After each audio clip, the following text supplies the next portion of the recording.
కృష్ణం కమలపత్రాక్షం పుణ్యశ్రవణకీర్తనం వాసుదేవం జగద్యోనిం నౌమి నారాయణం హరిం.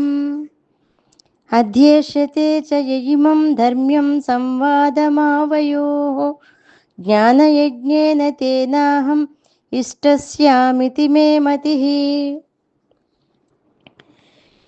ముందర శ్లోకంలో చెప్పినట్లుగా గీత గొప్పతనం గురించి తెలియజేస్తూ ఇప్పుడు ఈ శ్లోకంలో ధర్మ్యం అని చెప్పటం వలన ఈ గీతాశాస్త్రము ధర్మ మార్గము నుండి ఎప్పటికీ తొలగించబడేటువంటి కావ్యం కాదని తెలుస్తోంది.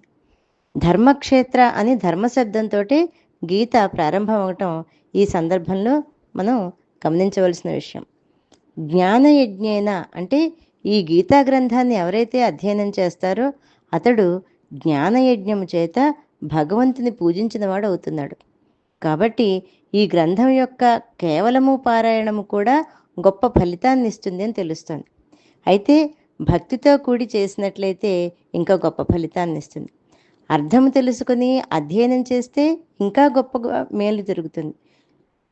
ఇంకా గీతనంతని అధ్యయనం చేసిన వాడు జ్ఞానయజ్ఞము చేత తనను ఆరాధిస్తున్నాడని చెప్పటం వలన గీతా గ్రంథం యొక్క పరమతత్వము జ్ఞానమే అని, కర్మ భక్తి ధ్యానాదులన్నీ ఆ జ్ఞానంలోనే పర్యవసిస్తున్నాయని తెలుస్తుంది.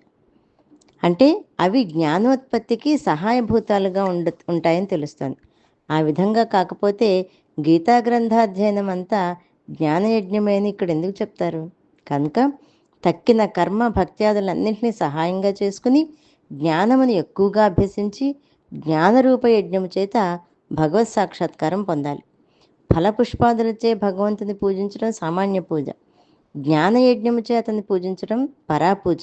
మొదటి దానికంటే రెండోది మహోత్కృష్టమైనది. మే మతిహి, ఇది నా నిశ్చయము అని భగవానుడు చెప్పడం వలన ఈ వాక్యము పరమ ప్రమాణమే ఉన్నట్లు మనం తెలుసుకోవాలి.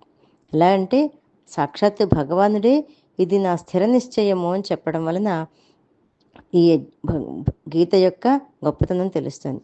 ఈ గీతాశాస్త్రాన్ని అధ్యయనం చేసినవాడు ఏ యజ్ఞాన్ని ఆచరించినట్లు అవుతుంది అంటే జ్ఞానయజ్ఞము అని తెలుస్తుంది.